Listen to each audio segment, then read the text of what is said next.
Oh, wow. I'm live like right now. Okay, this is awesome. All right, give me 1 second.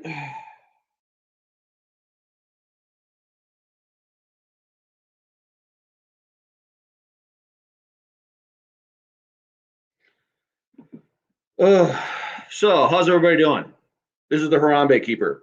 Now, some weirdness is going on because I literally got my new to me laptop literally like I want to say about 45 minutes ago, and it's old but it works and it's mine and I don't care, and I just literally, yeah. So check it out. Here's what we're gonna see if we can do both my phone and the laptop at the same time, because I'm going to take you guys outside and I'm going to get started on my grilling because I just got home because I had to run to the gym, I had to run errands, and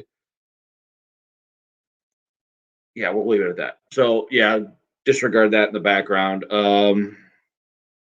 So today we're going to talk, if I can manage to get him the hell on here. And this is weird now that I've got a laptop. So yeah, well, basically, oh, let's see if I can share comments. Dude, it is nice to have a laptop finally. And now this will extend the life of my damn phone, so I'm not murdering my damn phone. So, okay.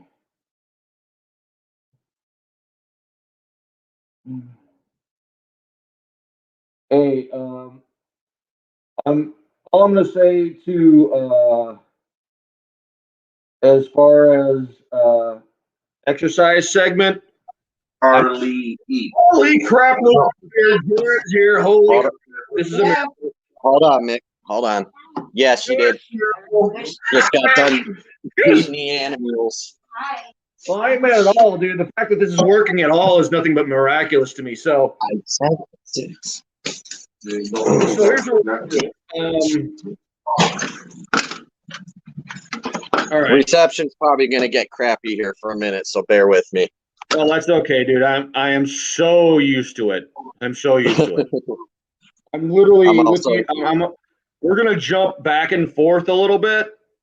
Not a problem. I think we're gonna have. I think we can get StreamYard on my phone and on my laptop at the same time. And I've got a hard line plugged into my laptop, so I'm good there. You got a hard line? That sounds stinky. That's what she said. There you go. Right. Yeah, I gotta get those. I gotta get those. That's what she said. Jokes in as best I can. So, but yeah, I'm actually about to start doing a lot of bike riding because my Jeep is overheating really bad, and I'm kind of tweaking right now because when I got out of it, when I literally got home, this laptop I've literally been in possession of for about 45 minutes. So yeah. So let's try something here. So how you doing, man? How are you doing these days?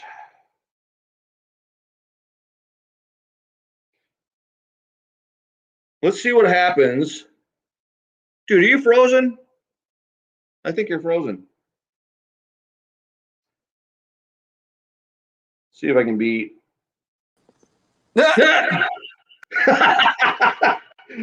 Oh, crap. Okay, we're going back to this. Ah, crap. I lost him. We'll get him back here in a minute. No, that was really interesting. I was actually on my phone on one and on my laptop on the other one. And we're trying to get him back. So this week is gonna be a little bit weird. So what we're gonna do.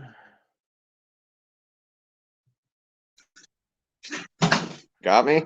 Yeah, I got you. Let me get back on here. There we go. That's my internet connection. Sorry. That's okay. That's totally okay. So I literally just went to the VA today to get some paperwork printed out because I don't have my own damn printer. Because I just paid for a $320 blood panel that I got to get done. So Damn. I gotta call them tomorrow because the VA, they never do anything but the ultra cheap one that just measures your total testosterone. It doesn't actually Well, measure yeah, what that's you're all they ever actually do using. is the cheapest method, the Oh yeah, quickest, yeah. easy solution. Oh yeah. So here's what I'm gonna say. How's the quality coming from my end? Because I'm so used to my little iPhone getting the crap beat out of it. Trying to, am I good on you? Is the quality good? For the most part, yeah.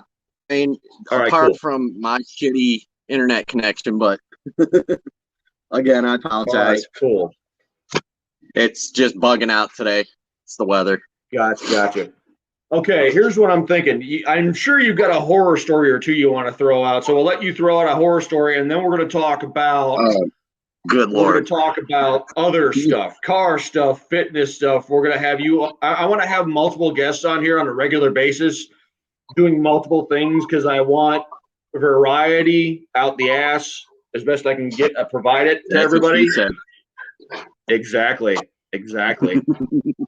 Because right now I'm tweaking. Should I change hats? Yeah, there you go. Well, this is My father's been cracking ball jokes since I was 5 years old, and because of that, I will not wear hats ever. ball jokes. I don't have No, that actually, problem. he's only ever told one damn ball joke in his entire life where he said, God made a few perfect heads and then he put hair on the rest. And I've been listening to it for the last 40 years. And the fact that I haven't killed him is nothing short of miraculous. So I haven't. Ask him how often he shaves his balls. No, I'm not asking him that because he's a Vietnam veteran. He'll give an answer that's, yeah, he'll try to psychologically traumatize me. So It sounds like someone I get along with. oh, you two would be thick as thieves. Oh yeah, there are two stories. There's a story in the book. I'll just share it real quick to just kind of get me warmed up and in a good mood for the crap we're about. All right, this is in the book. My father and Give me I. 1 second. I'm gonna run and grab another hat while you're talking, but I can Run, hear you. grab another hat, and I'm going to talk to everybody, and I'm going to play around here in the comment section. Woe Entertainment, welcome everyone. It's 1700 somewhere. Welcome everyone. Woe Entertainment. Oh, that was Woe Entertainment on YouTube. Woe Entertainment on Facebook is welcoming everyone, and I think that's Twitch. Yeah. I had a couple of super cool little weird stalkers on Twitch for a little while, so I feel kind of special. You know what I'm saying? Oh, I love stalkers. Oh yeah, it's like when the chick I hooked up with recently had a stalker. It's like, well, shit. If she could have a stalker, I should have one too. We should all. You're not sexy till you got a stalker. You know what I'm saying? You remember the old saying, what happens when you stick your dick in crazy? Yeah. Or dip your stick in crazy. Mm-hmm. Or yeah, I did that. Crowd. It's one of those reasons I can't exactly go home just yet because I've got a couple of whack job exes I never should have touched with a cattle prod, let alone with my pecker. But that's a story for another time. I got a chick I never did anything with that to this day stalks me. It's like 15 years later. Damn. Okay, you got me beat. Let's see. You got me beat by a year or two. That's impressive. Okay, I'll tell you this story. What's that? This is my Vietnam vet father, so now you're gonna know where I get my savage mouth from. So, and he loved it. Before my first deployment, he would not say anything about his military experience. He wouldn't talk to me about certain things. After my first deployment, he wouldn't shut the hell up. So we're driving up to this place up in the deep, dark woods of northern Wisconsin called Camp American Legion. Like the deer and the beavers and the muskie and the northern and the pike and the wolves, they outnumber the people, dude. Like you are not at the top of the food chain up there. So we're driving up there because it's this awesome place. It was built by Camp American Legion. They don't require any. Oh, there you go. Yeah, dude, I'm about to start drinking here. Yeah. There you go. Okay. All right. You got the happy giggle. This is good. We're driving up there, and my father, God bless him, he loves to ambush the shit out of me with stuff. So he'll just randomly say shit from time to time. He's like, what? What the hell? Did you really just say that? So we're driving along. My dad's Vietnam vet. He just blurts out, You know, son, if I'd have fucked that nurse in Tokyo that nursed me back to health and fixed my and rehabbed my knees where my kneecaps got blown off, you and your sister would look a hell of a lot different right now. I'm like, thanks, Dad. He's like, no, seriously, Sasha has fucking gorgeous legs up there and that huge tits right now. You sure I'm not your missing brother? I'm beginning to wonder. I'm beginning to wonder. I really am. So yeah, that's in the book. My father and I have had a couple of we've had conversations that have just left me just. Well, yeah, once you get deployed, now you got something in common. The father-son dynamic has just done as much damage to my brain, to my psyche, as 2 deployments and the book I'm writing. Well, it's finished writing now. I just got to gin up $150,000 to get that publishing company up and running so I can publish it, because I'm not. Yeah, it's a long story. Falls under the category of things I can't unsee or can't unhear.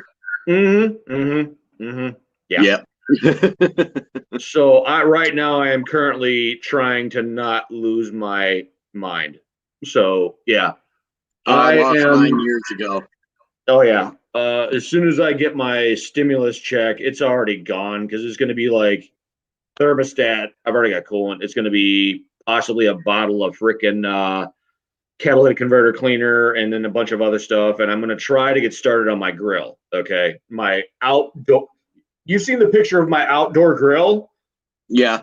I'm going to try to turn it into an honest to God brick oven, basically encased in boiler plating.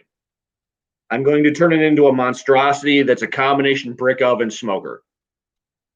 Nice. It's good. Yeah. All right, let's get into a VA horror story or two so we can, properly, help everybody appreciate what we're going, what we go through on a regular basis. Not a problem. Oh yeah, I got loads. Go for it. Not dude. all mine, but I got loads. Go for it. All right. So for those that don't know me, obviously, I live about 15 minutes east of Cleveland, Lake County, Ohio, suburbs, Greater Cleveland, whatever the hell you want to call it. The history behind the area up here, as far west as I believe,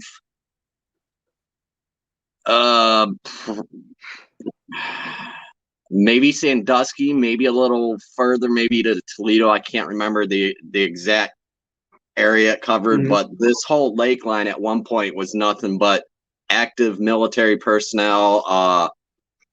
The grow facility. What are they calling these? The areas where they're selling the marijuana now. I can't remember the word that they gave to them. Me either. Anyways, this area over by me used to be one of the old Nike sites, and they actually still have the old missile silo covers. Oh wow! Okay. Yeah, they just my understanding is they filled them up with cement and whatever, so they couldn't be reused when they shut it down. Have you heard that some of them they're actually like converting into little housing developments or little? Yeah, that's been going on since the 90s, but that was originally something that was started out in the Midwest and down south, like Oklahoma, Texas, Arkansas, Alabama, whamma ding dong. They're doing it in Wisconsin too, yeah. Yep, Wisconsin. Yeah. Fucking cheeseheads. Hey! I'm from Wisconsin, and that's right. At least you don't have the Browns for a football team. Oh, no kidding. No kidding. Yeah. No, I can't knock them too bad. They actually did pretty good this year. I was impressed. But anywho, yeah. So this entire area used to be active military personnel, military installations. We have one of the old barrack sites over by Martin Luther King Jr. Drive off of the freeway, which leads you straight down to the Cleveland Wade Park VA hospital.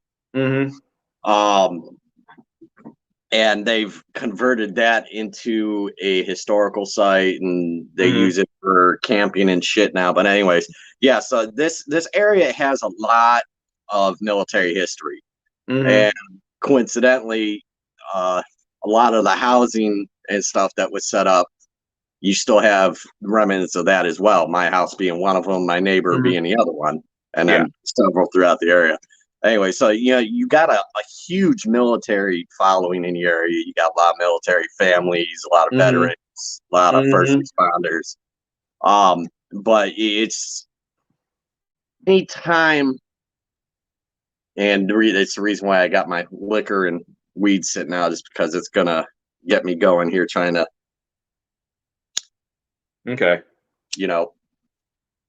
We need to talk about the weed thing in relation to working out.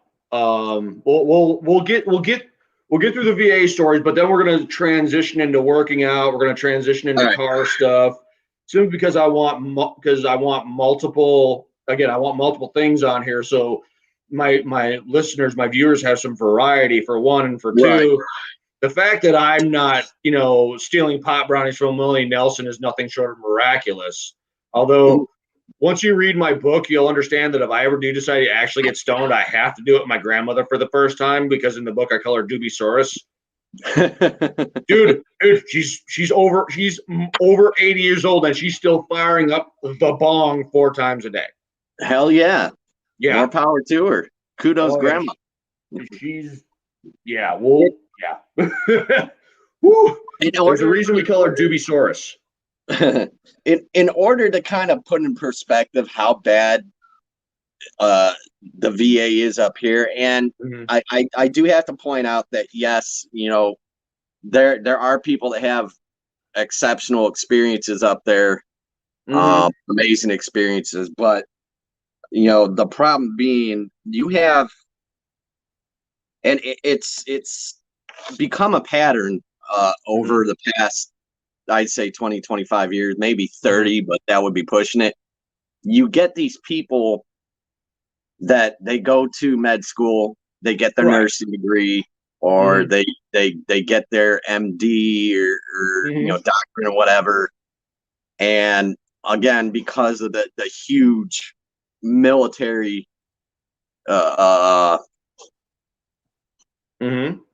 community being what it is.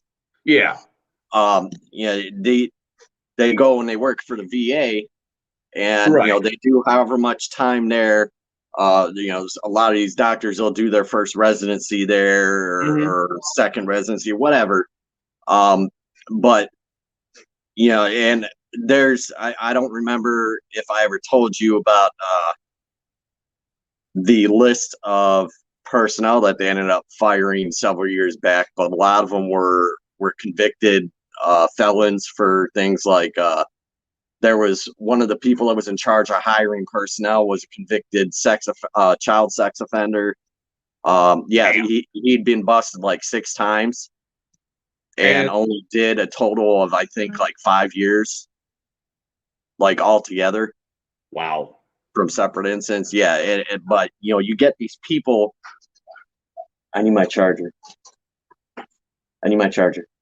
Come here, Bubby. Uh-oh. What? Hold on. That's cool. Say hi to Uncle Bubba. Mickey. How you doing? Hi, Uncle Mickey. Hi. Hey. He just got his hair cut. He's crying. Oh, yeah. Dude, you look good, man. You look really cute. You don't cry. Your hair looks great. I like it. I like it a lot. Anyways, so, like I was saying, you get these people that they come and work there. And, it's not like we're asking for much. Working for the VA, your only job description is literally providing the utmost care for veterans and family members of veterans. And they can't even get that shit straight. And, yeah, I like it. Sorry, the wife was mouthing off in the background. Oh, yeah. I had one of those once. Well, then I drank like a fish. Yeah. This is the second and last time. But it's just like your only job description: take care of vets. Yeah. take care of their family members. It's not that hard. You take a Hippocratic oath. I've taken that oath. I've been in the medical field. I've been in law enforcement. You know, my background in military, mech infantry, military police, psyops. Oh yeah, the psyops. Oh boy, we're gonna have some fun now. My old unit out of Brooklyn, out of the Brooklyn Park Armory. We share it with the Marines up here, but they were the unit the night that we started bombing the shit out of Baghdad. They were the guys up in the helicopters blasting the music and dropping the leaflets and. Oh, there you go. There you go. Right. So yeah, I get a little bit of bragging rights, even though I wasn't there. But you know, hey, it was still my unit. Like, hey, but yes, it's like you go in there. You would expect you would think. Sorry, I don't want to say expect and insert my foot in my mouth here. You would think that you're taking a Hippocratic oath that you're going to do your level best to put your best foot forward, which is like 180 degrees, as we know from our own experiences, from what really happens. And personally, I've been escorted off that campus 5 different times since I've been back home. Yeah. Damn. And okay. Maybe. Well, I chalk that up to being raised in a military family and being a former NCO. It's, I'm the kind of person, my grandfather was a World War II vet. My dad, he was in the Navy, Desert Storm vet. A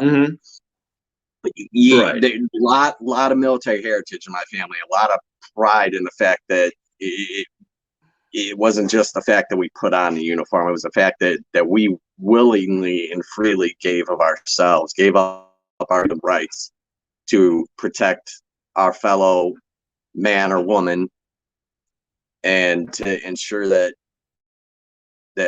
we'd sleep peacefully at night, or at least for one more night.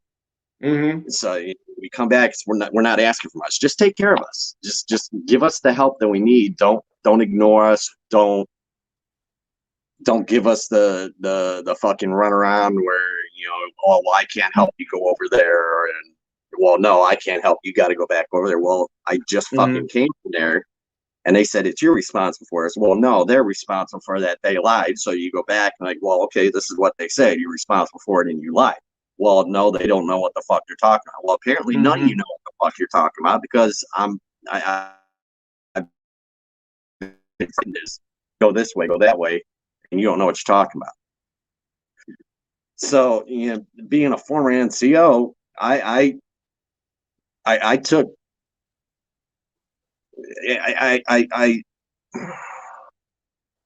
I take it personally.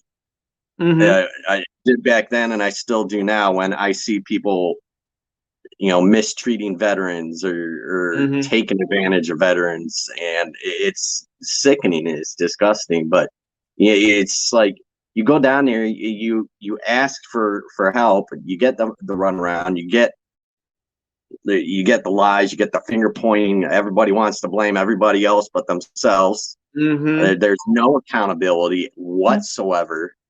Even since Trump, went ahead and fired, what was it, 400, 500 VA personnel, and I think they were pretty much all senior level VA employees. I could be mistaken, but even with rebuilding it, they already have this tarnished reputation. There was an incident back in the 80s or 90s back in DC where a bunch of disabled vets ended up taking over their local VA hospital by force.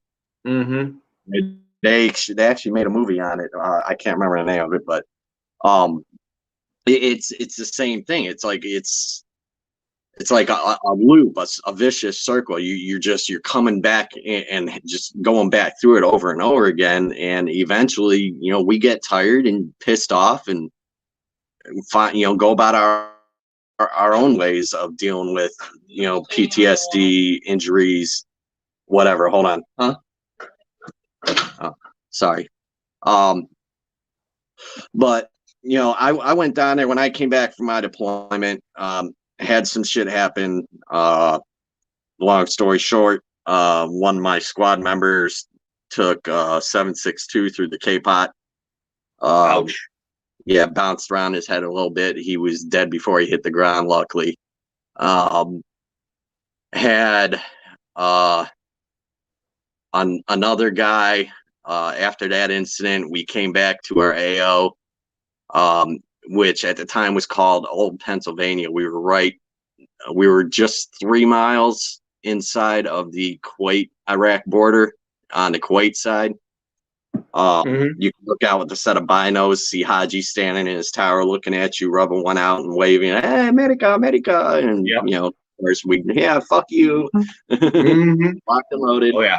And then, the tank ditches and all that shit. And another guy, when we came back, that fucked him up pretty good. And then that within that first few days we were home, he found out his wife back at Fort Hood was sleeping with his best friend who was in the same unit he was, and turned around. He was part of our HHC for our unit specifically. And went out to the Humvee, put his M16 on burst, and proceeded to blow his brains across the inside of the Humvee. And I was one of the poor slobs that got to help clean that up. And lost my best friend and squad leader while we were over there due to an out of combat injury. Our ODS Bradleys, obviously, you know the problem with the vehicles. For people that don't know it, our ODS vehicles are Operation Desert Storm. Those are the vehicles that are primarily used in that environment. But even with as much servicing, technology, whatever the government provides us with, it's still not enough. No. And most of them are known, especially land vehicles, track vehicles, wheeled vehicles, are known for jumping gear, randomly shutting down just because the intakes get loaded with sand and other debris. And he was ground guiding one of the Bradleys online, and the signal for the driver to put it in park and kill the ignition. Guy put it in park, went to reach up and kill it, and the thing jumped back into gear, lurched to the left, pinned him from the waist down between that Bradley and another one. Oh, and wow. he died within like an hour and a half. Wow. Well, I was 100 yards away when I saw it happen, and all I remember was just screaming medic. And battle buddy I had with me, we had just come from the MWR tent. We had worked out for the afternoon. We had, because we went out on patrol, we had the next 2 days off, and it messed with me. It still messes with me to this day. But I came home from active duty after that. I came home for deployment and active duty, and the first thing I did, because I wasn't sleeping, I knew there was something wrong. Like I was on a hair trigger constantly. I was hostile. I was like the tiniest things, like shit you wouldn't normally really think that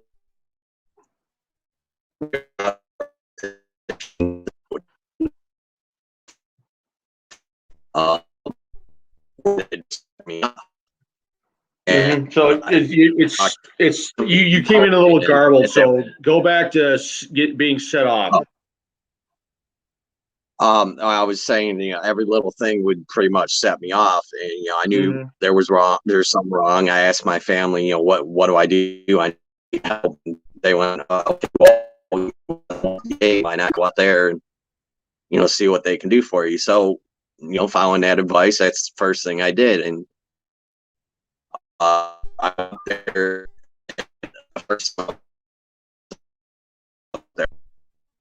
Okay. things like, questions, and then once I website.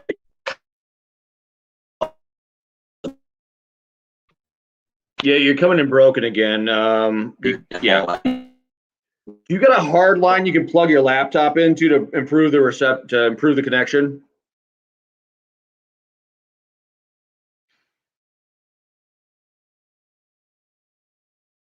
Shitty. All right. Hopefully we'll have him back in a minute. His internet is less than you there? Yeah, I'm here. There we go. All right. You were broken a little bit there. So go back and connection went out. Yeah. So, for the first time I went up there, I got the runaround, and when I eventually got to the right department, the shrinks, and I told him, I said, look, I wasn't like this before my deployment, and I've been home a month, and I was already drinking like a fucking fish out of water. And they're like, well, there's nothing wrong with you. It's all in your head. And I literally, without losing a beat, looked at him and said, well, no shit, Sherlock. Why the fuck do you think I'm here? Obviously something's wrong. And they refused to help. So I turned around, and after a couple more months of blowing a couple $1,000s at a time on alcohol, I got into street drugs, and my drug of choice was cocaine. I was smoking meth. I was smoking crack. I was snorting pills. I did everything short of actually sticking a needle in my arm. And the two times that I was, for all intents and purposes, given the opportunity to, as soon as I put the needle in my arm, I would break down sobbing and like, what the hell, what am I doing? But that all boils down to the fact that, the VA refused to help. So for the next 2.5 years, and keep in mind that I'm still enlisted at this point. I'm in the reserves now. Wow. Yeah, while this is going on, I'm in the reserves. I'm military police. I'm a squad leader. I got my E5. I was primary entry team leader for our SWAT QIF. Our company commander worked in the FBI office out of Cleveland, and he even tried to help. He saw something was going on, and I told him, I was like, look, I ain't gonna lie. You test me right now, I'm probably gonna pop for something, but this is how I'm able to sleep, or whatever you consider sleep. And for the next 2.5 years, I dealt with that, and then finally decided to pull my head out of my ass after getting arrested for something I didn't do. Sitting there in the jail cell, and I was like, something's got to give. And I made a promise to myself right then and there that I was going to give up the street drug use, and haven't looked back since.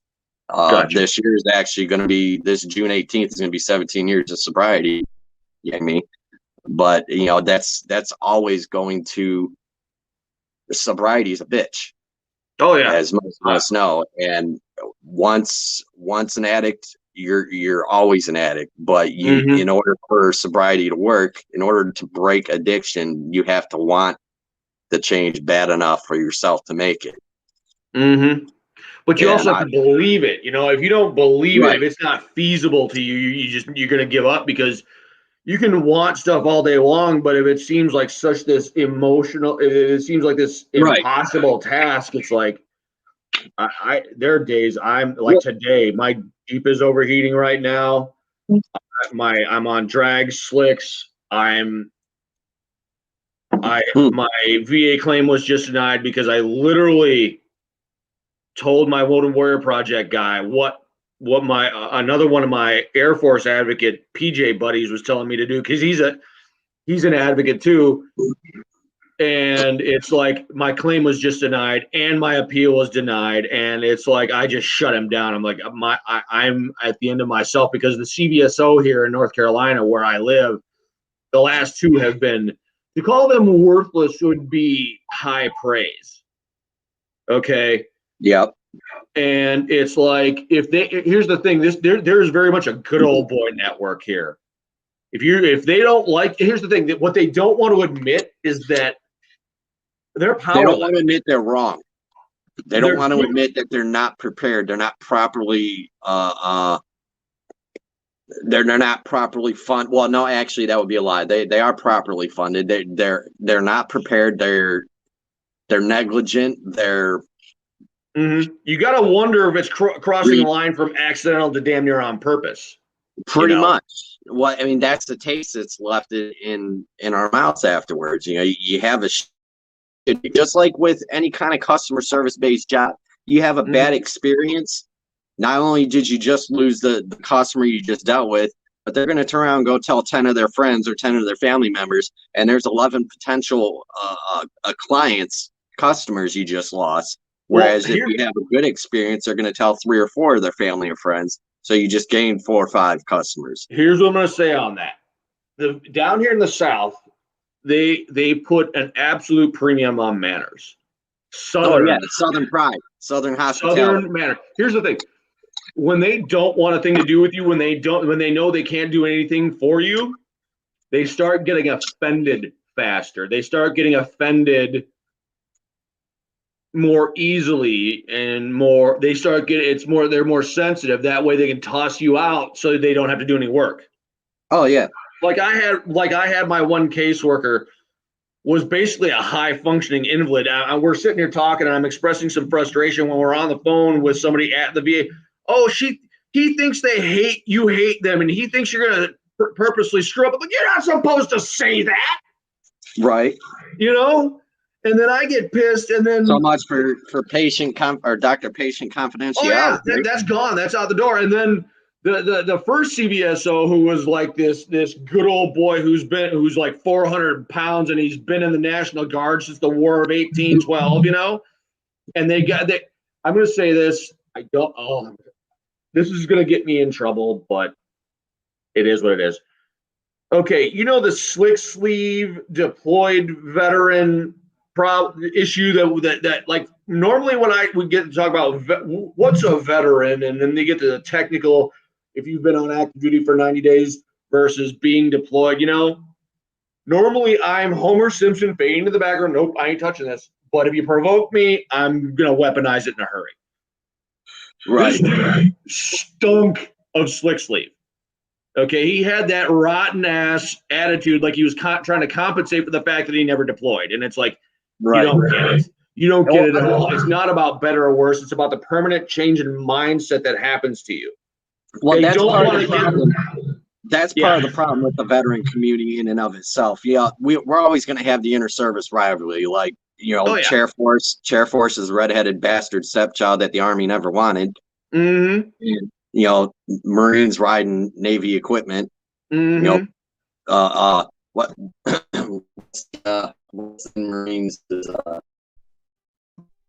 Uncle Sam's Misguided Children. Yeah. I'll be honest with you. Well, all right, we're losing him again. Yeah, I'm here. Anyway, we always have that inter-service rivalry.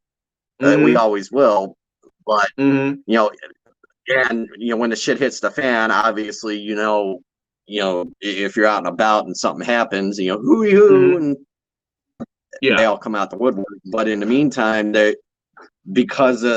and I gotta chalk it up to a lot of these people, you know, claiming stolen valor and whatnot, which is always going to be a thorn in our side. But that's just like with any job that you do in life, you're always going to have that shitbag or that asshole that wants to take all the glory for themselves, and to hell with who, you know, actually had to bust their ass to earn the right to get that title. Right.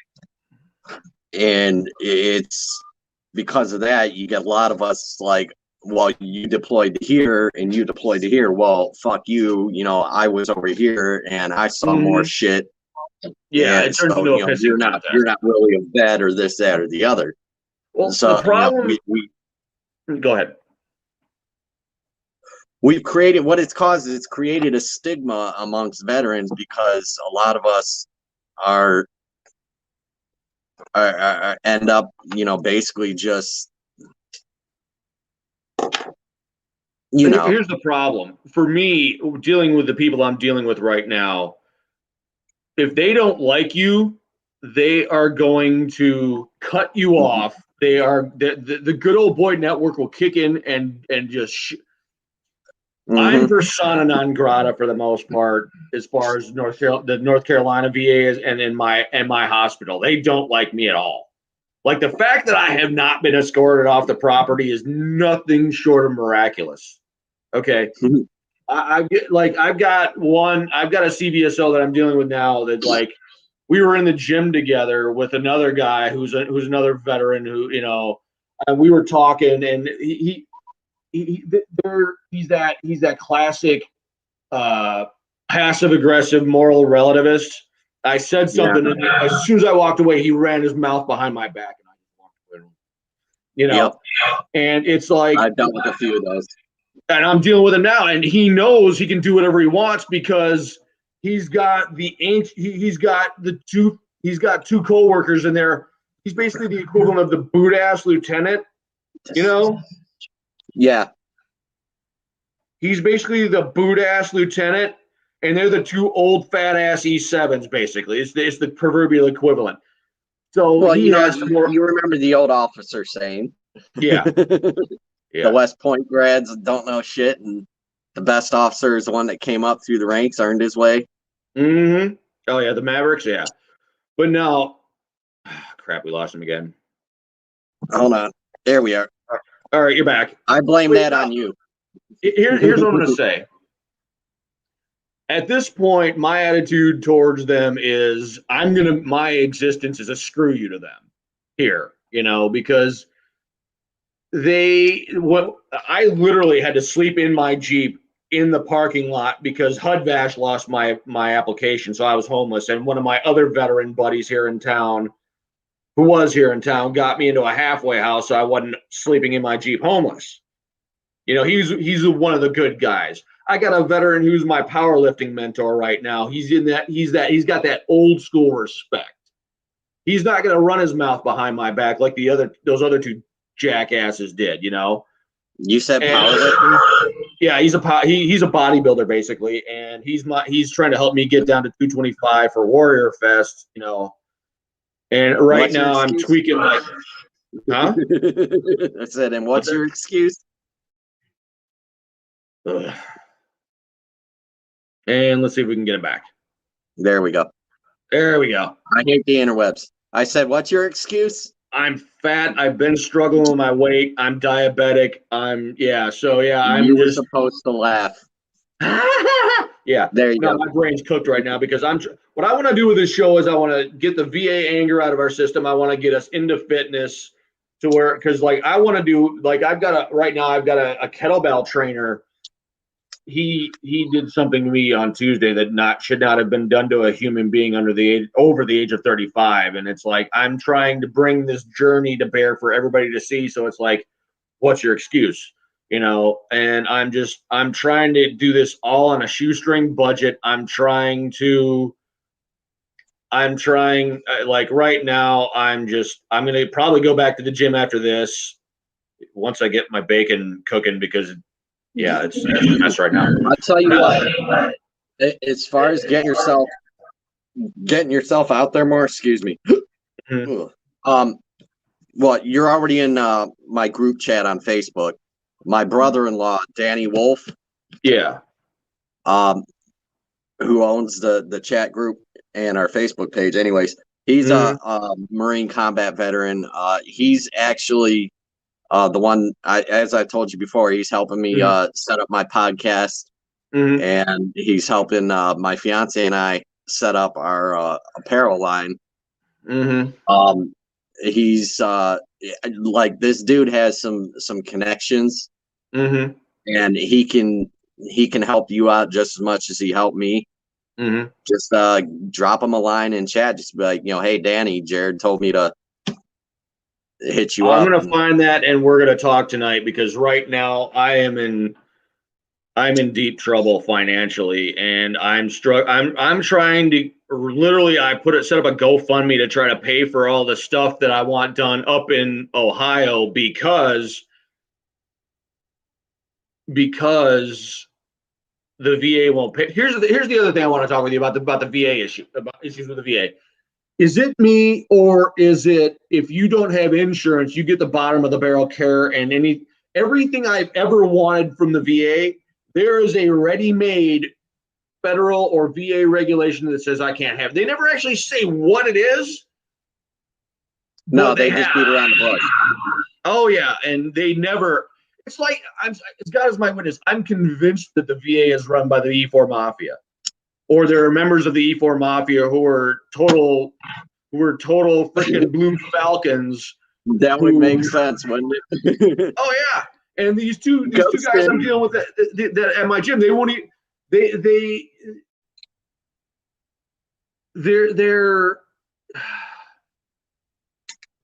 they're the reason that I, as a veteran, here's the thing, I won't even call myself a combat veteran because I haven't experienced combat in the most traditional technical sense. I've been shot at, but I never actually got to return fire. So it's like I never got to complete the task, and it's always driven me nuts because it's the ultimate go no go station, and it just eats at me. It's the ultimate God complex. Mm-hmm. Having the easiest way I can put it, it's the ultimate God complex. Having the mm-hmm. control and the power over somebody's life and death mm-hmm. at the 8 to 10 pound trigger squeeze mm-hmm. of your M16, your M4, 249, 60, mm-hmm. 240 Bravo, whatever. Mm-hmm. It's and this is part of the problem with the military is we still, even after everything that has gone on over the past 15, 20 years, mm-hmm. Since I was on active duty, they teach us how to flip that switch on. They never teach us how to turn it back off, or at least not properly. I'm going to tell you something. Go ahead. We don't have the proper psychiatric care as it is just for being an active duty service member, regardless of what base you're on. Yeah, again, I know certain areas are better than others. I was stationed at Fort Hood. Fucking Fort Hood place is a shithole. Anywho, yeah. And then they don't even have the necessary. Well, back then they didn't even have any program outside of just your regular out processing for your ETS. Until I think, what was it, 2012 or something like that, I think is when they started these new programs for people coming back from combat deployments and whatnot. But even then, the common rhetoric, for all intents and purposes, is just like the people act like I got something better to do. Oh yeah, absolutely. Same problem with the VA. Like you remember that whistleblowing incident down in Phoenix with the VA? Oh yeah, that was one of the bigger ones that kind of started a lot of. I was down there when it happened. There was an old Vietnam vet. He had what do they call that? Black lung. He was a Marine. He was on the front lines when they were napalming BC all the time. Anybody that's seen the movie We Were Soldiers or read the book by Colonel Moore, you saw it in the movie. You read about it in the books. You can read about it in probably any story anybody that's ever been there. By the way, shout out. That's my sister battalion, 1-7. I was 2-7, Ghost Battalion, Gary Owenhool. Delta Company Death Dealers, 27 First Cav. We had the Dude, I asshole remember when reputation before Hood. Oh yeah. I remember when first cab came through on my second deployment. Holy mother of Satan's ass crack, dude. If it was not bolted down or buried, they were stealing it. They couldn't. They came onto Tallil at like a horde and consumed everything in their path. If it was not chained down, bolted down, or buried 4 feet down, they were stealing it. Oh, even then we still managed to appropriate. We borrow. Eventually, we end up appropriated your asses off, dude. You appropriated your asses off. It was actually impressive. Kept us alive. Oh yeah. No, but yeah, no, it's we earned our ink. Yeah, we were known as shit starters. We were known as shit finishers and everything in between. But that. And that's another thing. A lot of us, we miss that brotherhood, or for the ladies, you miss that sisterhood, that family unit cohesiveness, the nuclear family, as it's come to have been called over the years or decades, and you come back home. And everything looks foreign to you. You've been gone, 2, 3, 4, 6, 8, 10, whatever, how many years. In a year, things change dramatically. Just in the civilian population. So, after spending 3 years away from home, coming back, and it's just like, dude, I don't even fucking recognize anything anymore. Right. And then, you're trying to look for other veterans in the area to link up with, hey, if I need, help with something, are you willing to, come help me out, or, if need be, come scoop me up, or, come take care of me for the night. That's shit that I've done for plenty of people. Even my former guard unit that I was in last, I recently was helping keep an eye on one of my old squad members in there, and there was some shit that went down on his first deployment. I won't really get into discussion about it, but long story short, there was one of their NCOs, senior NCOs, a platoon sergeant, was going around sexually assaulting other male soldiers. Wow. So he ended up, after his second deployment, something happened. I guess somebody had been deployed with him, did something that caused a flashback, and he attacked the dude and worked him over pretty good.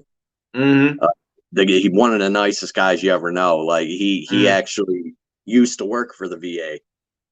He left to go be an entrepreneur and start his own business. But we still stay in contact, and I've told him, I said, dude, you need me to come help you out, swing by, scoop me up if you're able to. Otherwise, I'll jump in the car and I'll drive out there, and we'll spend a night sitting there drinking and smoking and shooting the shit. But like I said, we come home and you don't know the area anymore. You don't know who else in the area might be a veteran. So then that takes time to build up, and all the meanwhile you're struggling with all these feelings that you didn't have before, and the anxiety and the depression.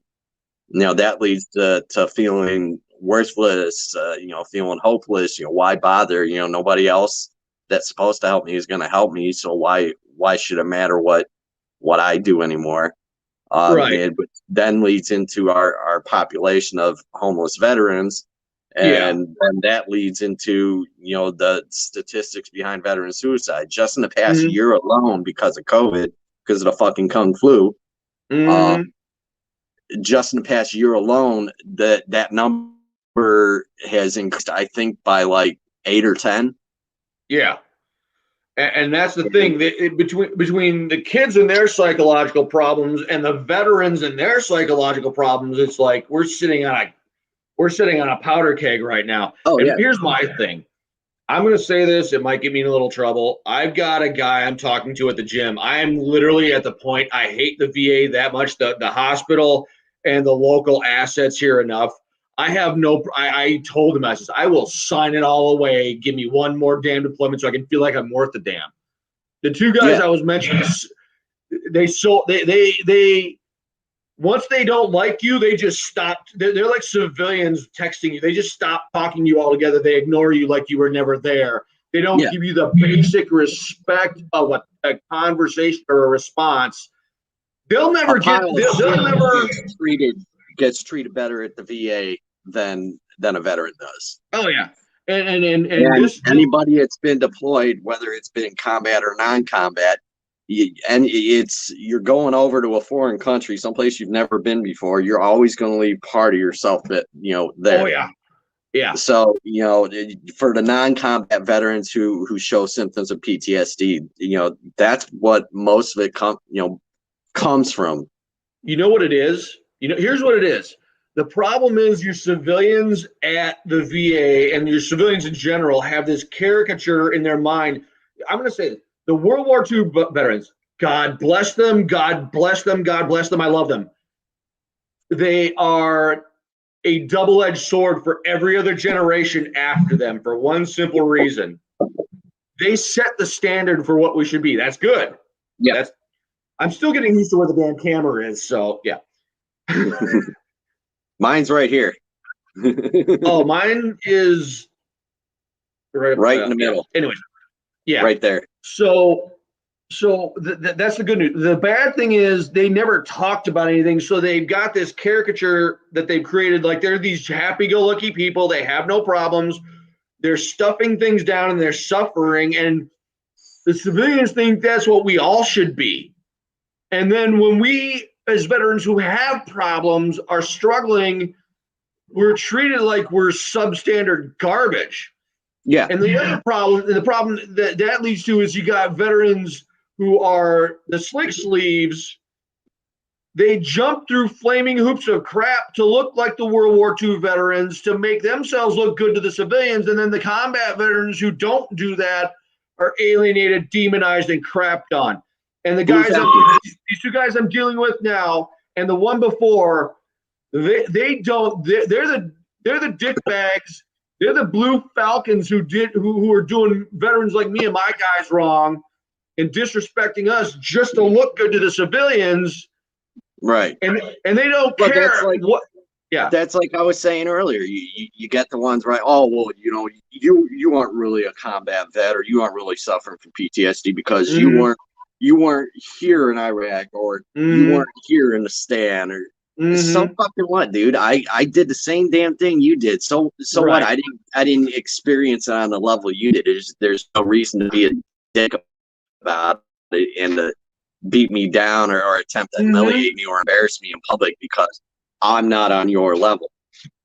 Right, and that's the thing. That's where you got to question yourself. If you have your real love in your heart for your veterans, because if you love them, you don't turn it into a pissing contest. You say, okay, we got to deal with this.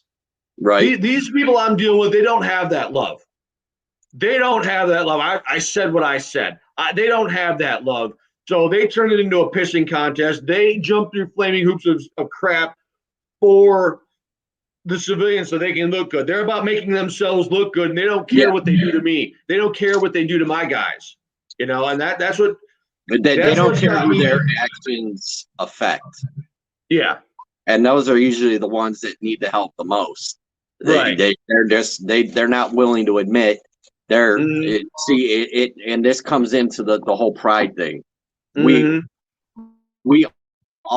all veterans, and anybody that agrees with me, you're lying to yourself or you're lying to those around you. But every veteran, it takes pride. Anybody in the military is going to take pride in the fact that they did something that most of the population either can't or won't do. Either because of medical reasons, or they're too scared, or they're one of those me types, materialistic. And it's disheartening. And oh yeah. when you're going to the VA, and this was my biggest problem because of being a pill popper, because of being more or less basically being a junkie for 2.5 years, and then finally being able to get the help after landing in jail. Then it's juggling you around on different regimens of antipsychotics or antidepressants, or anti-anxiety, or and they don't take the time to check, like, what say you go to your civilian doctor's office, or your primary care physician in the civilian world, and they go through a list of your prescriptions, and then they come to a decision. Okay, well, based on A, B, C, and D that Mr. Bowen is taking, this is the kind of medications that we can try. The old man. That's awesome. These are the medications we can try, and if there's any negative side effects that you notice, immediately, stop taking it, call me. But that's something that the VA doesn't do. Or at least not for people like us who have been on the receiving end of that short stick for years.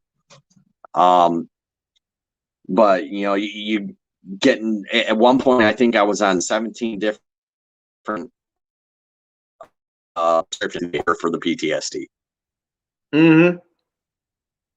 Right now, in 2015, I had enough. The VA lost my claims 4 times. Finally got denial, then got approved after that, after I appealed it. But I was only given 10% disability for my back, even though I need a lumbar fusion, even though I need my hips worked on, even though I need knee replacement in my left knee. My right knee has gone bad from all the the up and downs and abuse over the years, in and outside of the military. And trying to get anybody to play ball is like pulling teeth. And here's the really fucked up part. You've heard about the Cleveland Clinic, right? No, give me the rundown on that. It's the Cleveland Clinic is the by far on the entire East Coast the best hospital, or honestly, it's for poor people. Well, that's the best way to. It's not to. We have foreign dignitaries that come over from the Middle East and other countries all the time to get surgical procedures or treatment, because Cleveland Clinic is the best on the East Coast. Best doctors. And it's like a 2-minute drive away from the VA. But hospital. It's 3 stoplights that you have to drive through to get there. Let me rephrase that. It's not for poor people, but basically that's Beyonce, by the way. Basically they help you. Like, if you need a payment plan, it's okay, we're gonna do this, and they work with you. It's not we need the money up front. Well, the only reason that they do that is because of the Affordable Care Act, Obamacare. So that's pretty much the only good thing that came out of that. Even before but it wasn't as common before Obamacare. Obamacare it was like Obamacare was the idea, I'd say, was spot on. But the way that they did it, and how, like, you remember how bad it screwed up everybody's health care. But Cleveland has always been the best in the area, the best of the best, but now it's like the best in the entire East Coast. When you have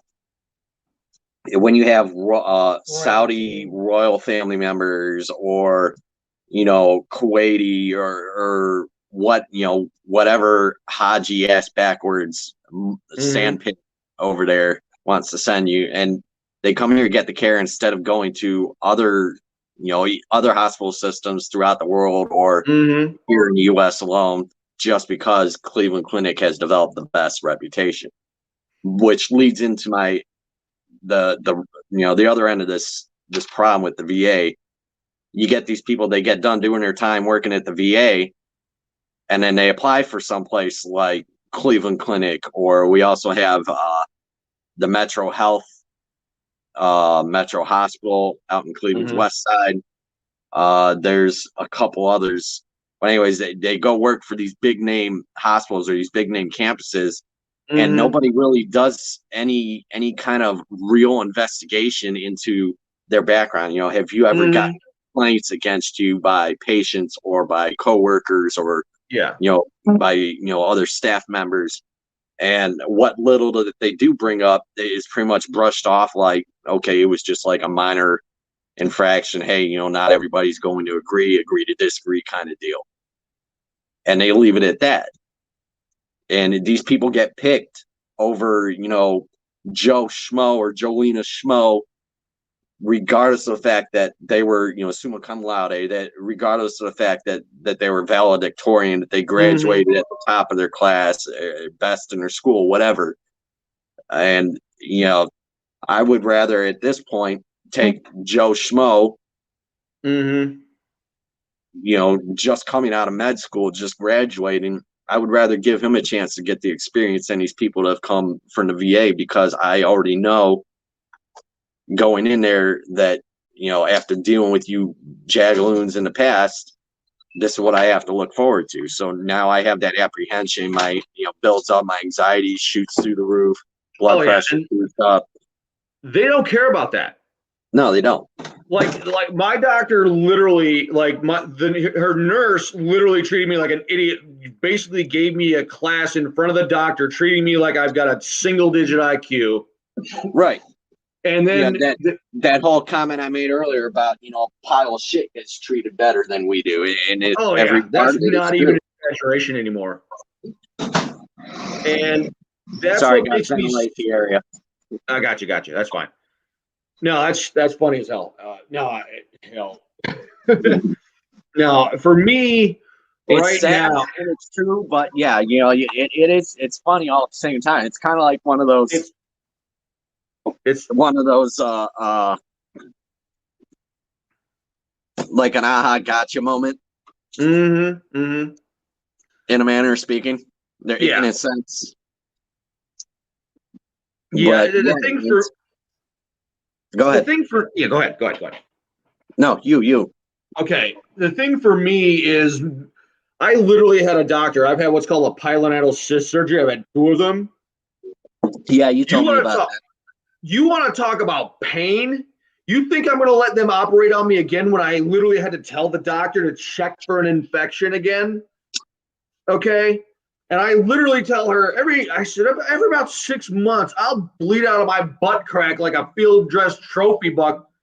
Oh, have a nice day. Their goal, because what if they don't like you, they want you out. Their goal was to get take a suppository. Take a suppository up your ass. Here's some medications to calm your nerves or to relax your muscles. If I wasn't in the gym, they would have me on Keith Richards level drugs. Okay, Keith Richards, Willie Nelson, Snoop Dogg level drugs. No, they literally there's this character in Harry Potter called Dolores Umbridge. She's that pink chick that everybody wanted to kill. Yep. This last doctor I got now, until they get her switched out, she went full Dolores. You seem very angry today. Shut up. You work for the VA. You're not smart enough to moonlight as a shrink. I've had telephone operators moonlight as a shrink.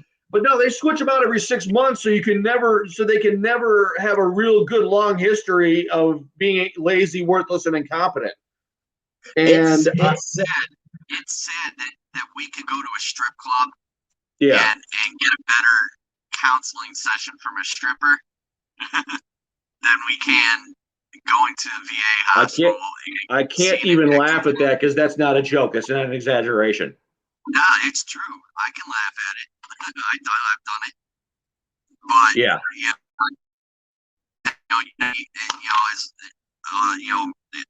knowing me, how you've come to know me over the past several years that we've known each other, and my outlook on things.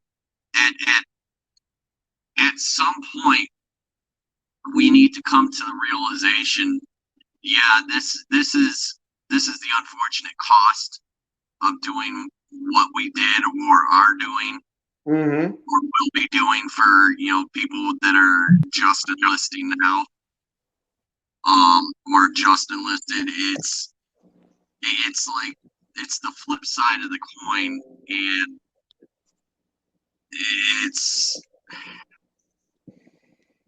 it's getting more and more serious the more time goes on, and until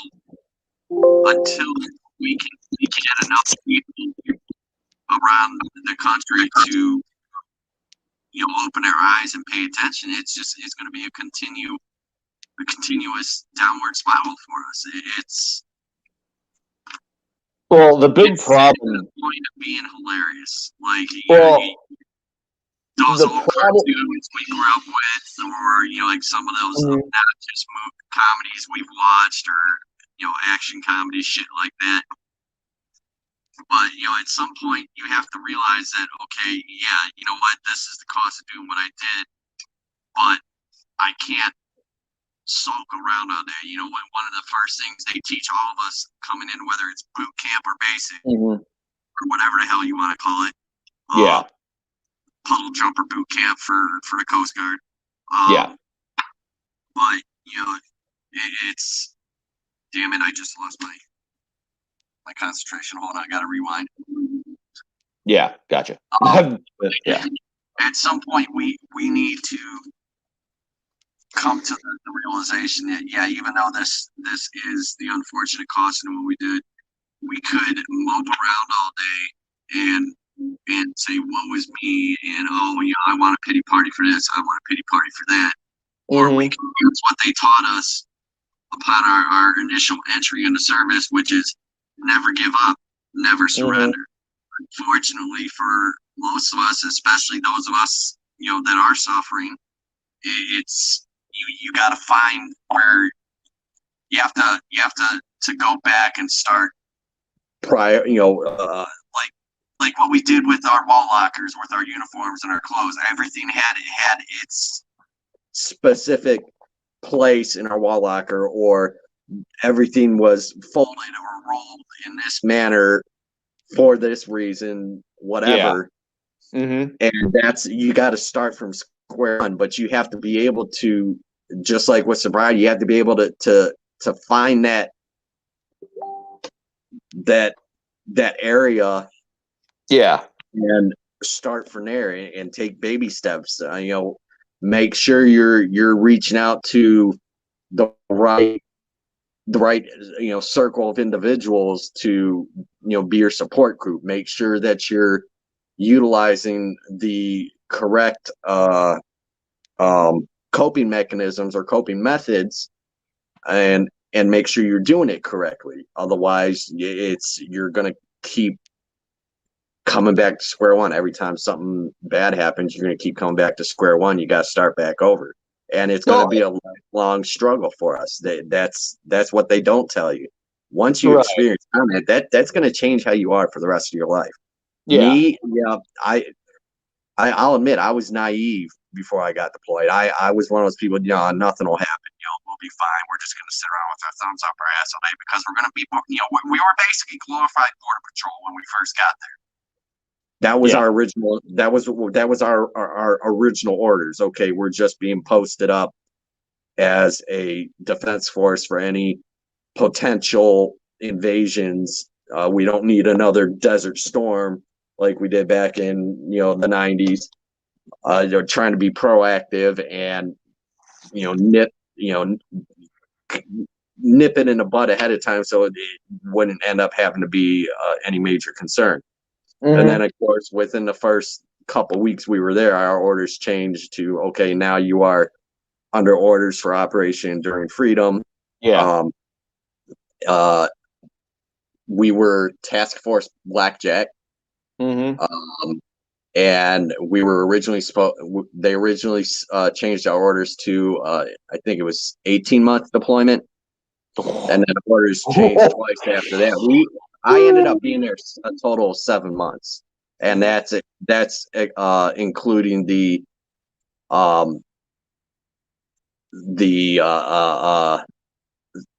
last month we were there. We came back to Doha, and that's where we did our vehicle turn in, equipment turn in, all that shit.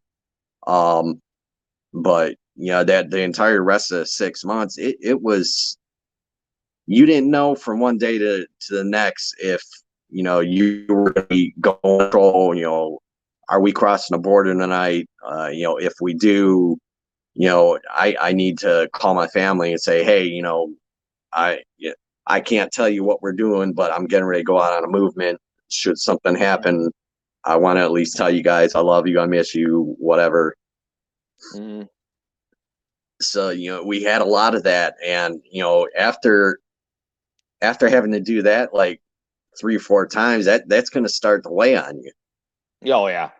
And even with the peacetime deployments, there's, just because your orders say you're on a peacetime deployment, and you're going for humanitarian efforts or whatever, say in Egypt, at our base out there, that doesn't necessarily mean that the shit's not going to hit the fan. And if the shit hits the fan, because of your proximity to that location, expect to be called up first or second, whatever, to come help them out, or come help a unit rebuild, for personnel loss and shit like that. So it's,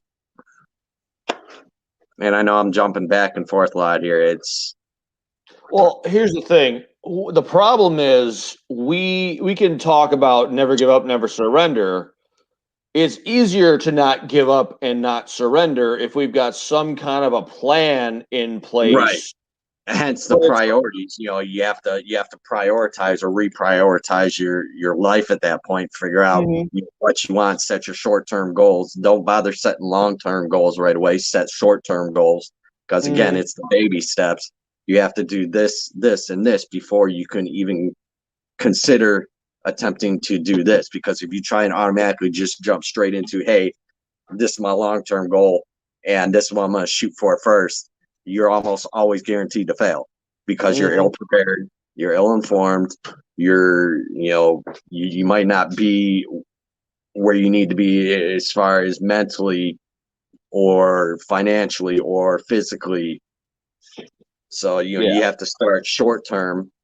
And one of the things I chose to do, rather than dwell on all the negative, is I started finding the humor in pretty much any situation, no matter how bad, how good. I even tell people, not only am I the president of the Asshole Club, I'm also a member. I have my own moments, but I choose to look at the bright side of things, as they say. And for me, it's easier to laugh something off than it is to let it get to me. Let that anger and frustration bottle up to the point where I snap. Because again, like I stated, once you hit that breaking point and you snap, you got to start back over at square one. Right. For me right now, I my biggest problem is I am a perfectionist prick of the first order. And as far as my book is, as far as my book is concerned, it's like I've got all these people that are going to be disappointed because they trusted me with their stories. So when I'm trying to deal with other people about getting the book published, it's like you need to wrap your mind around who's got all the pressure on him, And well, you're the one taking the time and the effort to make sure their stories get out there. They need to understand that you got to be patient. It's not just that, but it's like I've got to fight my urge, because my thing is I have no problem fighting for my guys. My biggest problem is I take the bull in a china shop after having snorted a pound of crack approach, and that kind of cost me a little bit. But at the same time, it's a it's a two-way street. When I'm dealing with somebody. It's a double-edged sword. But when I'm dealing with somebody who is not talking to me but at me and trying to dominate the conversation, disrespecting my editor, and I got to stick up for my editor, things can get kind of ugly because I'm spoiled rotten. I just go over to his place, hand him the thumb drive, and we just go to town, you know. Well, the guy, that's his specialty. That he's an editor. I mean, you gotta, and that comes down. A lot of it is trust issues. Again, you know, we're coming back. We're dealing with all this shit at once, and not really having any place to turn. And you know, you got to learn to trust the right people. Oh, here's the thing, though. My thing, okay, I'm not. Okay, I'm going to say it like this. My thing about what I want to do with the show, with the book, the cookbook, the writer's program, the possible grill, you know, what I want to do, all this stuff. I know what I am. In 2007, I was introduced, the summer of 2007, I was introduced to the savage bastard that I am. The old saying, either die the hero or live long enough to see yourself become the villain. Yeah. Live long enough to die a hero, or live long enough to see yourself become the bad guy, to become evil. My problem is though, because of Baghdad, it became way too easy for me to become the bad guy. And these people I'm dealing with are making me so angry. It's like I need to set up everything everything the way I want to set up, and then I walk away. As my buddy I'm talking to, he said, you're gonna become a myth. I'm doing it because I am this close to becoming that villain. Do you have a disclaimer? Not yet. Working on it. You need to set up a disclaimer. That way they know, and that would I'm willing to bet that would probably help with a lot of that stress and a lot of that negativity. You know, hey, you know, I'm going to do my best to help you out, but you have to be patient with me. You have to understand that, you know, some things, and again, worded wrong. Okay, just drop me a line, or drop my editor a line. Say, hey, that's not how that was supposed to be worded. You know, yeah, because we want to be for those of us who truly, you know, take the honor and the pride in it. We want the details to be exact. Look, if I'm going to have you tell my story, I want you to make sure you get all the details right. Well, and the thing is, he wanted to be where a lot of them are coming at it from. The publisher wanted to be a little more free-spirited with certain things, and he wanted a certain kind of control. And I'm like, I have no problem with you having the control, but you and my editor need to talk about that. So there's a clear delineation of who does what. Yeah, hence the disclaimer. You know, and if there's going to be any issues, we need to approach it with an open mind. And that's where, you know, doing what we're doing is coming into play, because everybody's story is going to be different. You know, PTSD, just like snowflakes, you know, no two people have the same mannerisms, the same triggers, the same reactions, you know, the same memories, the same flashbacks. I think I already said that. But yeah, and just like I said, just like with snowflakes, no two snowflakes look exactly alike. Right. It's well, and that's the thing for me. It's like because my job in Baghdad was to be the bad guy. When they wanted somebody psychologically traumatized, they came and got me. Okay. I hated what I became, and every day is me fighting that bad guy. Well, that's that switch I mentioned earlier. They teach us how to turn it on, but they don't teach us how to properly turn it off. And again, or how to work around it. Right. And I part of me is like, I can't. It gets harder. It's like you're doing it. You're gripping a dumbbell, or you're gripping a barbell, and you're doing shrugs. After a while, the barbell it just starts shaking, and it's like, how much longer can I hold it? And that's my PTSD. That's the bad guy. That's Spaz Master Flex. He's in there. He's like, I'm gonna get loose, dude. I'm gonna get loose, and then I'm gonna go into jail because I'm gonna kill somebody. That's what I fight with every day.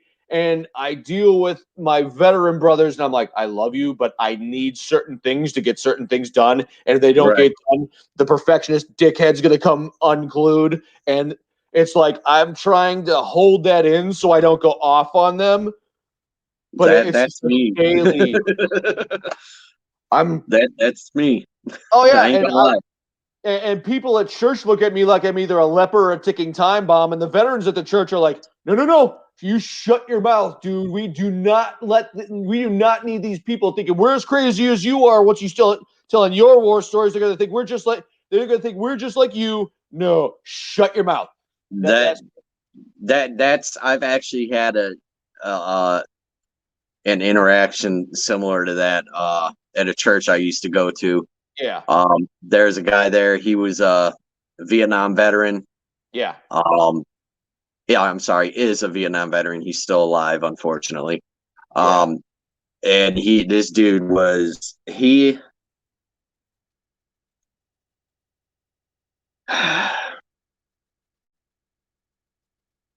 Give me a minute. Yeah, I got you. To this day, it's one of those interactions that, like just mention it. I can feel myself, like I can feel the rage monster just starting to claw its way up. Oh yeah. And the part of the reason why it gets to me so bad, I come up from a half Christian, half Catholic upbringing. Yeah, dad's side is Catholic, mom's side is Christian. Woo! And die-hard Christians, like not to the point where like cult style, but the old school strict. Yeah. By the book. And my grandmother, my mom's mom, always told me that question everything, question your leaders in the church, question the Bible, question your leaders in society.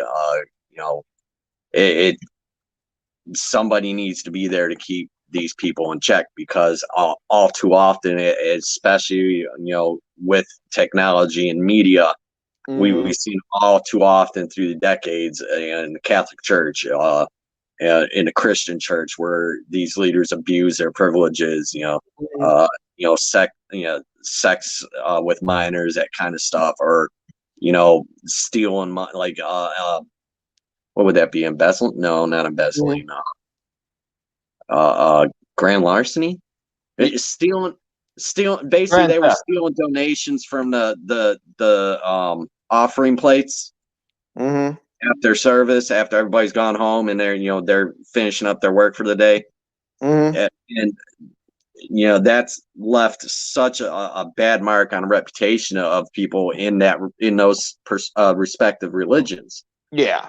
And it's gotten to the point, like the whole problem with lack of separation of church and state, we dealt with throughout the entire 100 years, in the 1900s, and is still, even though its grip is loosened dramatically over the past 20, 21 or so years, the church still has, and mainly in the Catholic community, the church still has that grip. Things like marijuana, it's a naturally occurring substance. You cannot, I don't care what anybody tells you, I don't care how many degrees they have under their belt or who their information from on the internet, but it is physically impossible to overdose on marijuana. Yeah. Here's the problem there. Unless it's cut with something like poison or PCP, angel dust, that kind of shit. Yeah, once you cut a product, just like with any drug, whether it's prescription or street, once you cut a product with another foreign chemical or chemical agent, you no longer have the purity that you had originally. Like with how many thousands of medical strains do we have for marijuana now? I think we're upwards to like 17,000 or something like that, and that's just over the past 5-6 years. Since it's been legalized, in various states across the nation, and but that's like pretty much its pure state. It's not being cut with something outside of, just mixing different seeds to get a new strain.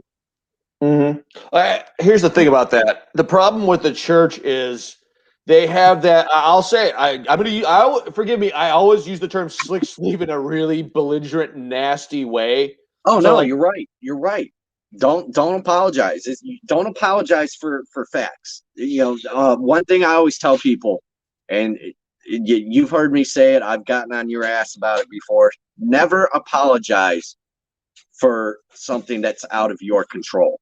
Right. You can't control their actions. God, I am a God-fearing man. I will always and only ever fear God. The only person I will serve on my knees for is God. The only person I will kneel for is God. There is nothing in that scares me. That was my sister. She said, "Hey." No, I'm good. Where was I? Oh, there is nothing and nobody that I fear. That was one thing that I came to that was my eye opener on deployment. My first combat action, I pissed my pants. I ain't gonna lie. I like, you could see the trail. Nice. Think back to the movie Jarhead, right there. Yeah, that was me. Here's what I'll say on that. I don't fear. I have that proper fear and respect for Jesus. He's number one. Number two is my 1st Battalion Sergeant Major. I spent my first 4 years in the Marine Corps as a mechanic in Marine Infantry unit. Fucking Jarhead. Yeah, I know. I was a pogue though, so I was smart enough to not eat crayons, which is more than I could say for some of these dumbasses. But that's okay. How does Sharpie work? No. No, the second guy I feared right below Jesus was my 1st Battalion Sergeant Major, because he was a non-vet. In one military engagement with the Viet Cong, he killed 24 men with an E-tool. Yeah. To this day, if he were still alive, I wouldn't talk shit to that man. To be honest, you probably wouldn't have an opportunity to fear him if you pissed him off that much. Yeah, he would decapitate me with an E-tool. I hate to say it, but that's one of the reasons I wanted an E-tool. It's like, can I go for the Sergeant Major's record? While we're talking about E-tools, hold on. Yeah. Hold on. Yeah.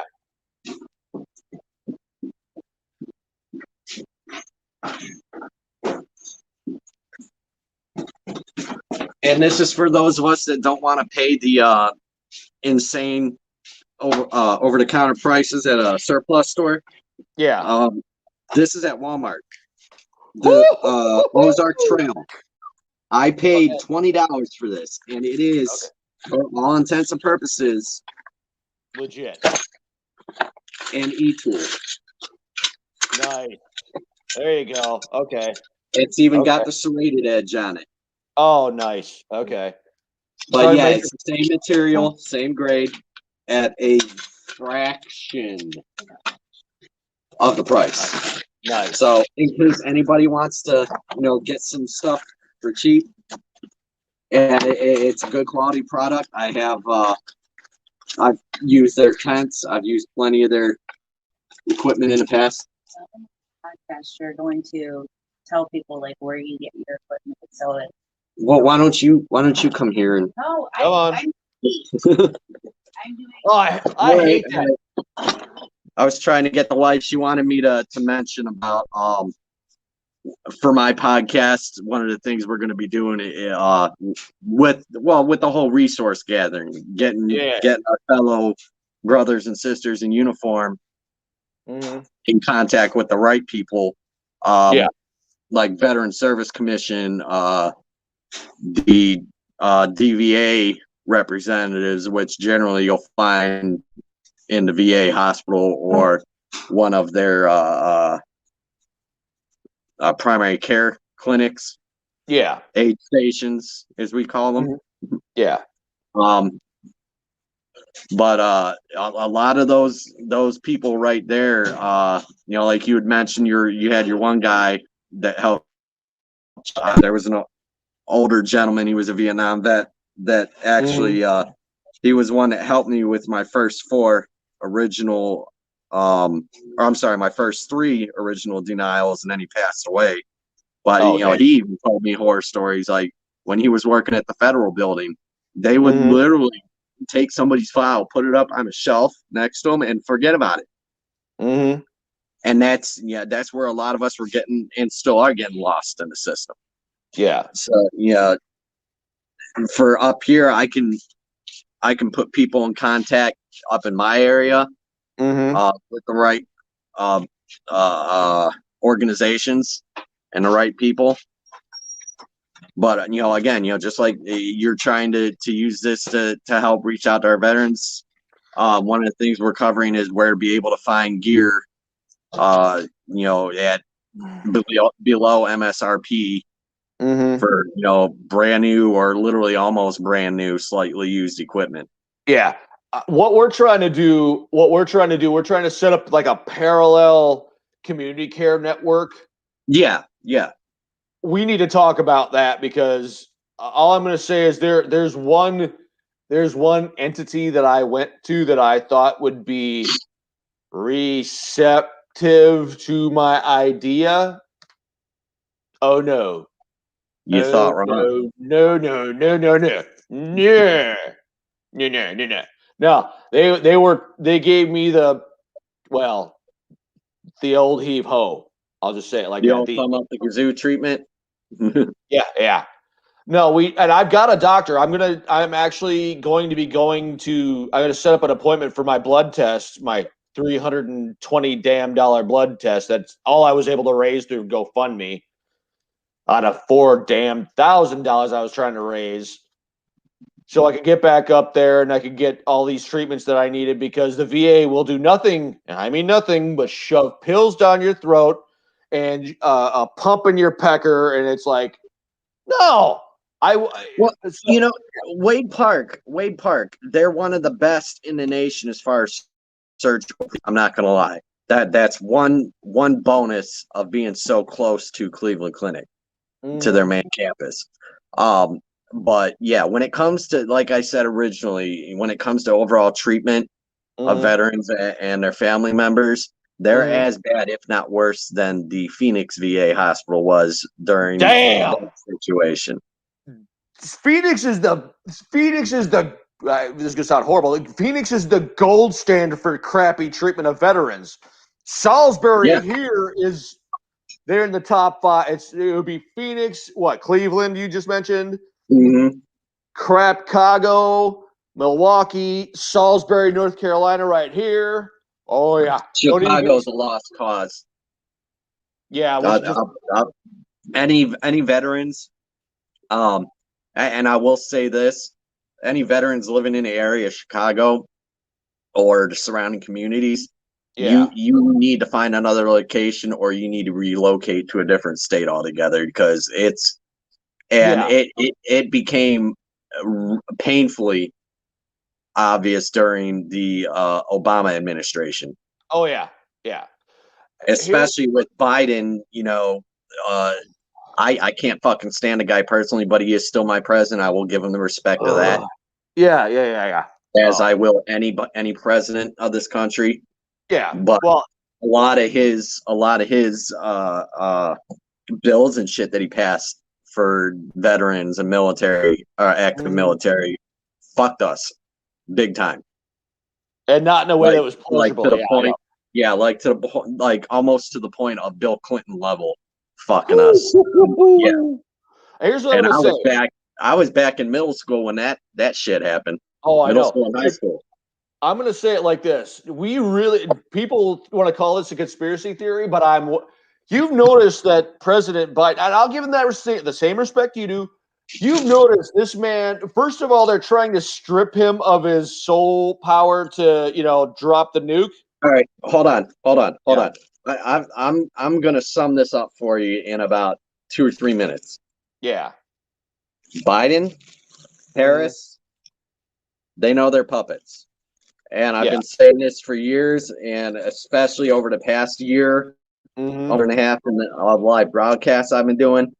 Literally everything that I said was going to happen last year happened in the order that I said it would, or how I said it would. Now, did all of it? No.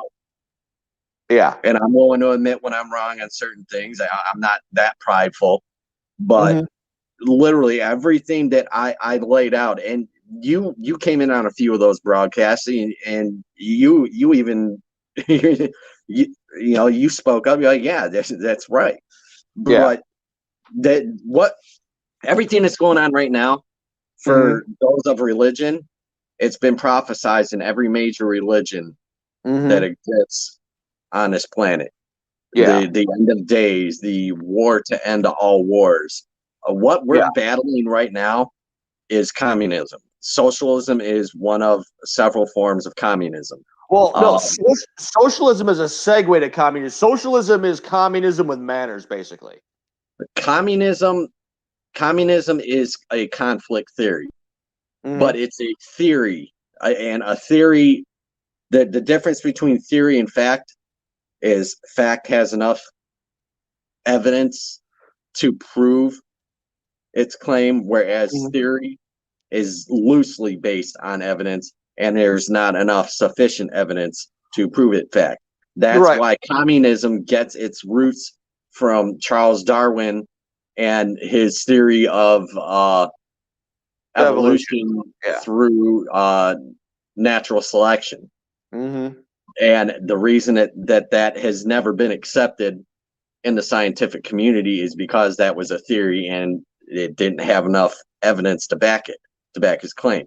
And now communism is basically a cult. It's communism. The only way communism can thrive is through pain, suffering, war, death, destruction, and a lot of everything that we've been trained on and trained against. This is going to be an aha moment for you. In the military, we go through the training we go through. We get trained in communism, but we also get trained on how to counter it. Yeah, that is true. When it comes to knowing who knows what about what, the veterans are the people that the community should be looking at or looking towards. You're like, hey, what the hell is going on? You served. What should I expect, or what what's going to be the outcome of this, that, or the other? Right. So what we're coming up to the end of days. It's no longer my opinion. It's look, I can go fucking pull up Revelations on my fiance's phone right now, and literally, what it states in the Bible as far as the end of days is what's been going on over the past 100 or so years. Right. Well, it all, and really the timeline, from my understanding, that the clock started ticking as soon as Israel was officially a nation in 1948, when President Truman said, "I am Cyrus." That's my understanding. More or less, yeah. But Israel is the land of the Jews. That's God's land. They, of course, they're gonna. Of course, they're going to be, the number one priority. Yeah. All religion comes from. Religion is based on ideology and theory. The belief we have to, human beings, in order to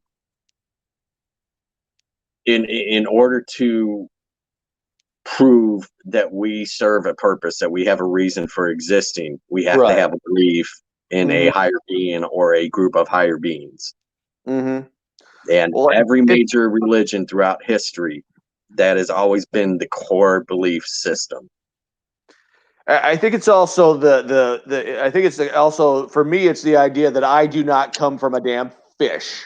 Okay. The mathematical probability of coming from something from nothing it's less than impossible.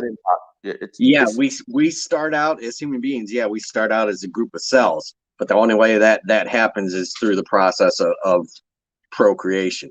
God gave us the ability to procreate. God gave us the God gave us the free will, the freedom of choice. That it's something these whack jobs on the left are constantly thrown in everybody's face. So pro-choice, pro-choice. Well, yeah, pro-choice. I choose not to acknowledge your existence because that means that I have to pretend. Okay. Oh, here's what I'm going to say to you. I want us to get together. I want to bring you into a group, and we're going to talk about. We're going to get back to the helping veterans thing, and we can talk faith because it's one of those things. The problem with faith is you have people who are analytical, and if they can't quantify it, they're like, fight me, and that's fine. But there are people who are willing to hold things in tension. And for me, I'm all about applying logic. When I read the Bible, when I read the Bible, a realist using logic. What I do, I call it grease monkey evangelism, in the sense that I treat the Bible. Nice. I literally treat the Bible like a technical manual. Yeah, that's what it is. You respect the manufacturer's intent, and you don't make the. If we had people who look, the Bible was the whole reason it was put together was at that time in our history, in our known history, rather. In that time, people were basically, everybody was a sheep. Everybody was lost in the big scheme of things. So that was how the priests at that time were able to connect with their parishioners. Mm-hmm. Well, and it's a bunch of short stories and basic common sense logic of how people were supposed to basically live their life, right? Proper Christian. But that again was in a time where we didn't have the technology we have now. We didn't have the kinds of communities and culture that we have now. We didn't. Society back then, society was you had a clan. That was your fucking community. That was your society. And the senior members in those clans were the ones with the most tattoos, the most piercings. So that whole line about treat your body like a temple. Guess what, bitch? I earned my position here. This is what comes with that position. You don't like it, get the fuck out. Don't let the fucking door hit you where the good Lord split you. But at the same time,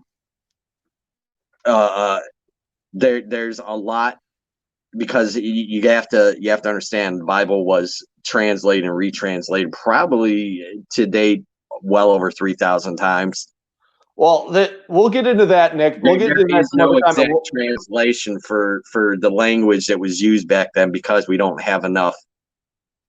We'll talk about that later, because I've got some opinions on that. We'll talk about that later. Right. I want to get back. When it comes down to it, I renounced the church. I didn't renounce my faith. So I consider myself a Christian pagan, but because of my Norse heritage, obviously, I'm real big into my heritage. So, I also believe in the gods, Asgard, Thor, Odin. Right. Here's what we're gonna do. We're gonna start developing stuff for my show to kind of help veterans. We're gonna get into the gaming aspect to keep us kind of connected on that basic level. We're gonna get into physical fitness, because I don't know. We'll talk about the New Jersey incident again eventually. We're gonna get into the. Which one was that? With the car? No, that was with me up in Elizabeth, New Jersey, in a 2-day diabetic coma. Oh yeah, that one. That's when you're in a coma, you really can't sit there and say, "No, I don't have a problem." Really? Right. Okay, we're gonna get into. But did you die? No, I just took one hell of a good nap. Right. Yeah, man. Damn. Oh. Okay, so what time is it? We got 10 minutes, dude. We got 10 minutes. So here's what we're gonna do. We're gonna start developing all these things. we're going to do the automotive thing because I promised in my book that I'm going to resto mod my Jeep Wrangler, which is, Ooh. I think, yeah. If anybody ever sells you a vehicle from California with California emissions, you got to switch over the entire engine. Dude, no. This is a resto mod. The body is coming off the frame. It will go on a body rotisserie. New drivetrain, new PCM, new everything. You're basically rebuilding it from the frame up, from its bones. Mm-hmm. Yeah, sorry, I didn't. You must have cut out when you said restoration the first time. Frame up restoration. I talked to my body guy. God is my witness. He took one look at my damn Jeep and he said, at a minimum, 6 months, $50,000 just for the body work. My wallet actively tried to escape from me when he heard me say that. Or he heard him say that. And we're not even getting butterflies. If I put the Cummins I want in there, there's no way in hell I'll be able to put the stock drivetrain behind it. Well, yeah, obviously, if you're upgrading the engine, you're going to want to upgrade the rest of the power plant. So you upgrade to a better transmission. Are you trying to make it a rock crawler or just like a mud truck on steroids? A mutter and a good tower, because when I would go up to visit my uncle, one of my uncles, I went and we loaded 1,500 pounds of wood in the back, and we had his property is a mile off the nearest road, and it's an eighth of a mile so of you need to be able to you want you're gonna want the what did I say, the off-roader on steroids idea. You don't go over the top, but you come pretty damn close. You're going to want the oversized wheels, the oversized, obnoxious-looking mud tires. You're going to need to reinforce the frame, suspension, performance suspension, heavy frame reinforcement, roll cage. Well, the roll cage, I'm just going to build a new roll cage for it. The stock. Well, yeah, roll cages are easy. Get me some steel tubing and a welding machine and some metal cutting equipment, and I'll have you a roll cage in less than 24 hours. But snorkel system, you're going to want to make sure that at the base of the engine, if he doesn't already do it, you're going to want to have him plate, fit form, fit to form, or whatever the hell I can't remember what the word is they call it, but it basically fits it to completely encase the bottom the bottom of the engine compartment to prevent water from getting in there, hitting your distributor, alternator. Basically, you're making it affordable. Yeah. You could drive across a body of water depending on how deep it is. All this stuff is predicated on the book selling, the cookbook, the writing program, and possibly a new grill. So I got to get all this stuff going together at the same damn time. New grills? Huh? You said new grill. I said new grills? There you go. Yeah, drugs are bad. Yeah, they are. Yeah. So here's the plan. We got 7 minutes left. Here's what we're gonna do. We're gonna start putting all this stuff together to where we've got regular formats, where we got regular segments. That way, stuff is always spinning around. The viewers know what's coming, but they know there's gonna be variety too. And I'm not just running my mouth. I've got people who know what they're talking about, and I'm bringing them on, so they're getting really good advice, and they're getting it based on actual experience. Because like this summer, I'm going to do what my kettlebell trainer did to me last summer was called the Suns Out, Guns Out workout. Mm-hmm.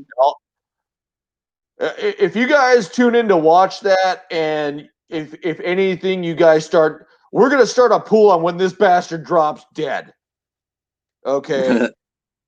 Because I'm going to try. Don't ask me how. Come on, you were a jarhead before you were a chair pirate.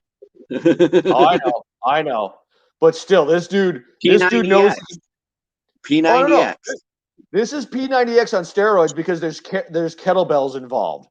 I have a pair of 70s. Yeah, I mean, obviously, in that in that workout series, they didn't get into every aspect. But yeah, what you're talking about, we used to do on a regular basis when I was down at Fort Hood, when I was in Mech Infantry.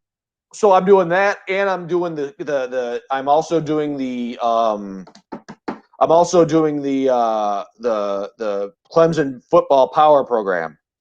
Okay. And on Saturdays, I push a sled. Once I get the right damn shoes, I do a sled push to where at one point I'm up to 810 pounds on the sled. Well, impressive. Yeah, so I got to get back to that, and I got to be ready for Warrior Fest in November. So I got to my ass is going to be bike riding here pretty soon, pretty hot and heavy until I can get. Yeah, How's your knees? Shockingly in good condition. Wow. Okay. Well, you got one up on me there. I'm going to need to wrap my knees because I'm starting to get upwards of 400 pounds on the squat rack. I'm back up to if you don't already have them, Copper Fit. Yeah. They're all of their equipment. Yeah, top of the line. You're gonna want to wear the diabetic sleeve, the compression socks that they make, and you're gonna want to use the knee sleeves, the knee braces that they make, because it's gonna allow you to keep the blood flow, and you're basically you're gonna be able to keep an ample enough amount of oxygen going through your blood and through your legs. Especially when you get into the football end of it, the wind sprints. Yeah, because the wind sprints are what's going to help build up your endurance. It's going to help build up, obviously, your muscles and your legs. Lately, my dumb ass has been supersetting. Like I'll do like hang cleans or I'll do deadlifts. I've been supersetting kettlebell swings with it. Like I 70 pounds. That's good for upper body because you're with it's an overall body thing. Deadlifts, you're building up your core strength right there. That your abdominal, your lower back, your mid back, your forearms, your hand grip, buys, tries, delts, and then you got your traps. That if you do it right and do it long enough, you'll start to develop the triangle neck or triangular neck. There goes Mom. All right, hey Mom. Hi Mom. How you doing? So, all right, we got 3 minutes left. Let's wrap it up. So here's the plan. We're gonna get together and we're gonna start coming up with cool little things we can do as far as segments and stuff. And I'll come on your show at the time. Bullet points. I'm doing the same thing with my brother-in-law. Yeah. So, and I'm gonna have other veterans on. And I'm gonna eventually have my doctor back on once I get my blood test results back, and we're gonna turn this. We're going to take full disclosure. Oh, Woe Entertainment. And I love them because they've given me this opportunity. Basically, some good people. They're good people. And Warrior Fest is the WrestleMania Super Bowl Daytona 500 for Woe Entertainment. Okay. And everything I'm doing is to get ready for Warrior Fest. So, I don't look like it's like our, what are they, that, confidence course that they do for all the military veterans. They have the strings. They look like those light strings, but they're electrified. So as you go through, retarded bath salts. Okay. So go to Woe Entertainment, check everything out. I didn't get the grilling done tonight but what I'll do is I'll fire up the grill and I'll put pictures of me grilling bacon on there sometime tonight because I got to get the damn thing going anyways. So everybody. Real quick, for anybody that is in my area up in Northeast Ohio, I'm going to leave contact information. So if you're in my area and you do need help, I can at least, for now and in my immediate area, I can put you in contact with the right people, the right foundations, organizations, whatever. We're gonna have it. All right. So I'll do that after we're done. Do that. Okay, go on Woe Entertainment and do that, and then go on Woe HQ. That's where I'm at too. So go do both of those. and I didn't hear a second one. Go on WOHQ, capital W, capital O, Yeah, that one I capital got. H. Yeah, go on that one and throw that on there for everybody. We're gonna keep building. We're gonna keep trying to build this so we can actually be a help. So we can actually look out for each other and show the VA that it's like we can't stand you that much that we're just going to build a new network.